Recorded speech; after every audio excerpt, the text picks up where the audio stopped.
Bismillahirrahmanirrahim. Assalamualaikum warahmatullahi wabarakatuh. Selamat pagi anak-anak. Semoga hari ini kalian tetap semangat walaupun keadaannya masih tetap harus belajar di rumah. Nah, hari ini Ibu akan menjelaskan tentang materi bab ke-6 di semester kedua ini, yaitu tentang tata surya. Materi tata surya sebenarnya sudah kalian kenal di sekolah dasar. Ada harapan bahwa ketika kalian mempelajari materi ini, kalian bisa jauh lebih memahami, akan menambah ilmu pengetahuan kalian yang belum kalian ketahui sejak mempelajari materi ini di tingkat sekolah dasar. Baik, kita mulai saja. Tata surya yang sudah kalian ketahui, di sini ada kata tata. Tata itu susunan. Kemudian ada surya. Surya ini berkaitan dengan matahari. Nah, jadi apa sih itu tata surya?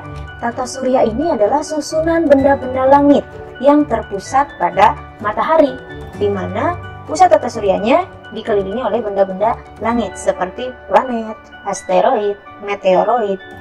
Di galaksi Bima Sakti ini, pusat tata surya kita itu terpusat pada matahari. Nah, kenapa sih matahari ini bisa jadi pusat tata surya? Matahari disebut dengan istilah bintang. Kenapa matahari diberikan istilah bintang? Karena matahari ini mampu memancarkan cahayanya sendiri.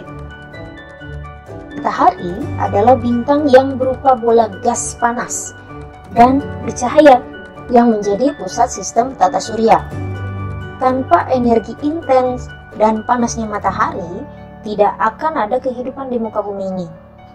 Nah, matahari ini memiliki 4 lapisan, yaitu yang pertama, ada inti matahari, yang kedua, ada fotosfer, yang ketiga, ada kromosfer, dan yang terakhir, ada korona. Nah, lapisan pertama, ini inti matahari. Inti matahari ini memiliki suhu sekitar 1,5 kali 10 pangkat 7 derajat Celcius.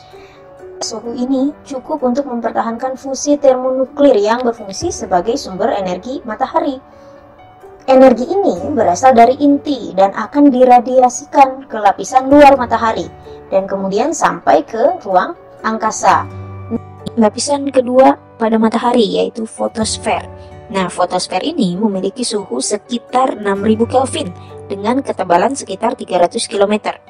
Melalui fotosfer ini, sebagian besar radiasi matahari keluar dan terdeteksi sebagai sinar matahari yang kita amati di bumi dan yang kita rasakan di bumi ini. Kemudian, lapisan ketiga pada matahari yaitu kromosfer. Kromosfer ini memiliki suhu sekitar 4500 Kelvin dengan ketebalannya 2000 km. Kromosfer terlihat seperti gelang merah yang mengelilingi bulan ketika terjadi gerhana matahari total. Lalu, yang terakhir ada lapisan korona. Ya, namanya korona. Ini kita tidak sedang membahas virus corona ya. Corona ini diambil dari nama Latin. Nah, yang artinya adalah mahkota. Nah, korona pada lapisan matahari ini merupakan lapisan terluar matahari dengan suhu sekitar 1 juta Kelvin dan ketebalannya sekitar 700.000 km. Nah, korona ini memiliki warna keabu-abuan yang dihasilkan dari ionisasi atom karena suhu yang sangat tinggi. Korona terlihat seperti mahkota dengan warna keabu-abuan yang mengelilingi bulan ketika terjadinya gerhana matahari total. Jadi ingat, korona di sini bukan virus corona ya, tapi korona di sini adalah lapisan terluar matahari karena korona itu artinya mahkota. Nah, sekarang kita mulai bahas mengenai planet-planet yang ada di tata surya kita. Ada yang masih ingat planetnya apa saja? Dari susunan planet yang ada di tata surya kita, Ibu memberikan kalimat unik untuk mempermudah kalian mengingat urutan-urutan planet yang ada di tata surya kita. Kalimatnya adalah, Mary dan Fanny beli motor Jupiter 1 untuk nenek. Mary itu Merkurius. Fanny itu Venus. Beli diambil dari huruf B-nya, bumi. Motor diambil dari huruf M-nya, yaitu Mars. Jupiter. Lalu satu ini Saturnus. Kemudian untuk ini mewakili Uranus. Lalu Nenek ini adalah planet Neptunus. Nah, ini kalimat yang Ibu buat untuk memudahkan kalian mengingat urutan planet dari yang paling dekat dengan matahari hingga yang terjauh dari matahari. Jadi, jangan sampai lupa ya urutan planet-planetnya. Planet ini adalah salah satu jenis benda langit yang ada di ruang angkasa. Nah, benda langit yang bisa dikategorikan sebagai planet ini yang seperti apa sih? Ciri utamanya, planet itu adalah benda langit yang memiliki orbit. Kedua, planet ini tidak bisa memancarkan cahayanya sendiri. Jadi, makanya dia berpusat kepada matahari yang bisa memancarkan cahayanya sendiri. Planet-planet di tata surya kita ini terbagi menjadi dua kelompok besar, yaitu planet dalam atau yang disebut dengan planet terestrial. Kemudian ada yang tergolong ke dalam planet luar atau bisa dikatakan dengan sebutan planet Jovian. Nah, bagaimana sih ciri-cirinya agar kita bisa membedakan mana yang termasuk planet terestrial, mana yang termasuk planet Jovian? Nah, planet dalam atau planet terestrial ini adalah planet yang letak orbitnya dekat dengan matahari. Kemudian, struktur dari planet tersebut ini memiliki banyak permukaan. Jadi, dari planet terestrial ini, jika dibandingkan dengan planet-planet yang lain, planet ini memiliki ukuran yang lebih kecil dibandingkan planet-planet yang tergolong kepada planet Jovian. Nah, planet apa saja sih yang termasuk ke dalam planet terestrial ini? Karena letak orbitnya dekat dengan matahari, maka yang termasuk planet terestrial ini ada 4, yaitu Merkurius, kemudian Venus, lalu Bumi, dan yang terakhir adalah Mars. Kemudian ada planet luar atau planet-planet yang tergolong ke dalam planet Jovian. Nah, cirinya apa sih? Planet-planet Jovian ini adalah planet-planet yang ukurannya sangat besar dibandingkan planet-planet yang termasuk ke dalam planet dalam atau planet terestrial. Dan planet Jovian ini tersusun dari bahan-bahan yang ringan seperti gas, debu, dan sebagainya. Nah, planet apa saja sih yang termasuk ke dalam planet Jovian ini? Nah, letaknya dia memiliki orbit yang jauh dari matahari. Ada 4 planet yang tergolong ke dalam planet Jovian ini, yaitu Jupiter, lalu Saturnus, kemudian Uranus, dan yang terakhir adalah Neptunus. Planet terestrial dan planet Jovian ini terpisahkan oleh satu batas yang terletak di antara Mars dan Jupiter.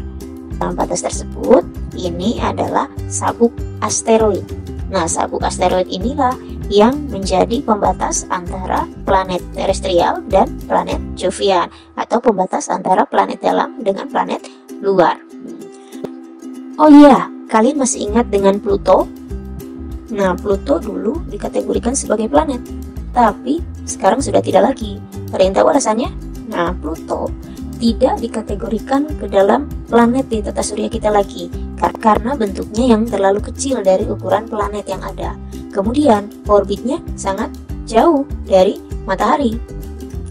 Orbit Pluto ini diketahui memiliki jalur yang memotong orbit dari Neptunus. Nah, maka para astronom-astronom ini menyimpulkan bahwa Pluto sudah tidak dikategorikan sebagai planet, tapi bisa dikategorikan sebagai asteroid.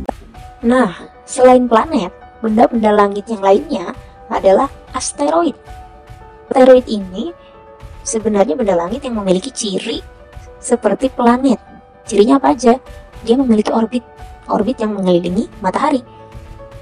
Dia biasanya bentuknya bulat, tapi yang membedakan asteroid dengan planet itu dari ukurannya.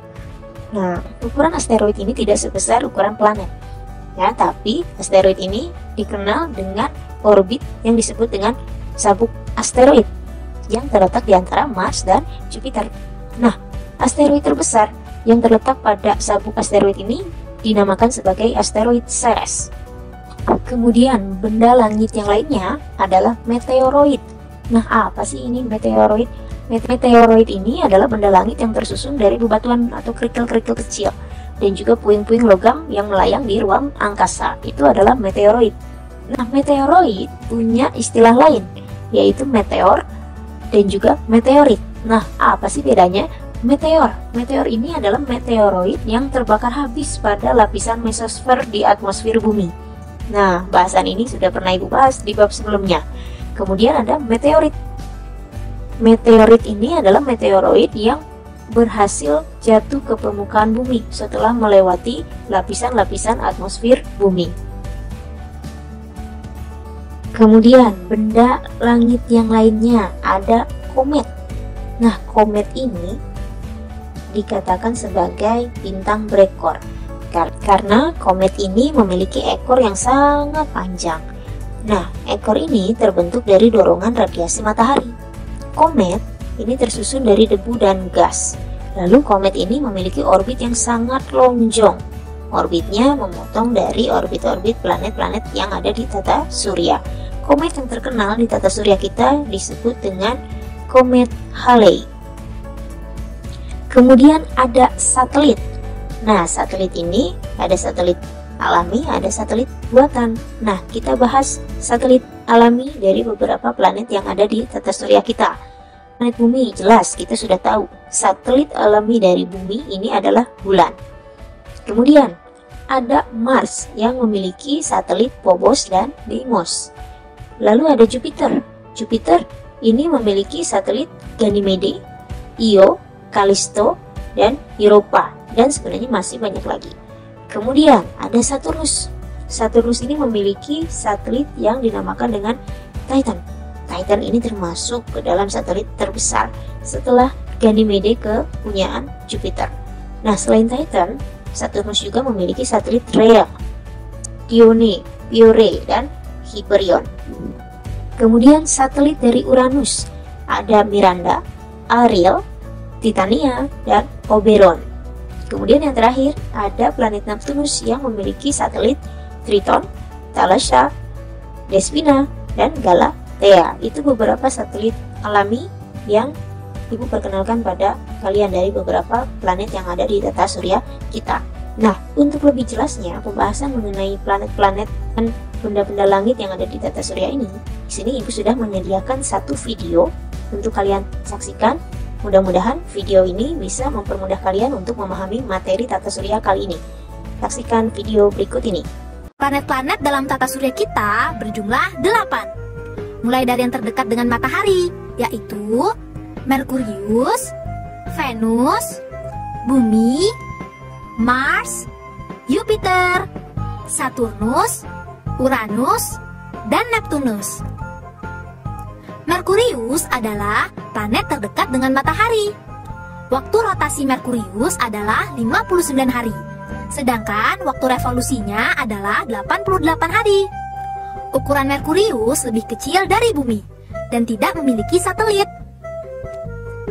Venus adalah planet terdekat kedua dengan matahari setelah Merkurius. Venus mempunyai waktu rotasi 243 hari dan waktu revolusi selama 225 hari. Venus dinamakan bintang fajar karena tampak cemerlang di waktu fajar. Bumi adalah planet terdekat ketiga dengan matahari setelah Merkurius dan Venus. Bumi mempunyai waktu rotasi 24 jam dan waktu revolusi selama 365 hari.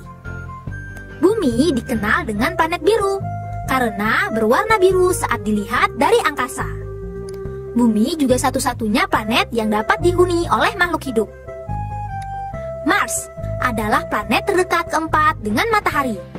Mars mempunyai waktu rotasi 24,6 jam dan waktu revolusi selama 687 hari. Mars mempunyai 2 satelit, yaitu satelit Phobos dan Deimos. Jupiter adalah planet terdekat kelima dengan matahari. Jupiter adalah planet terbesar dalam tata surya. Besarnya mencapai 11 kali planet bumi. Waktu rotasi Jupiter adalah 10 jam. Dan waktu revolusinya 11,86 tahun. Jupiter mempunyai 16 satelit.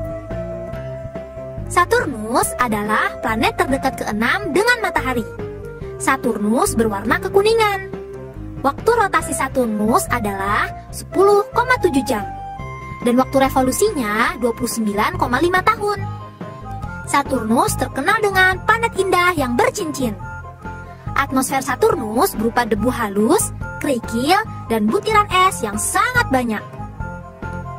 Uranus adalah planet terdekat ketujuh dengan matahari. Uranus berwarna hijau kebiruan.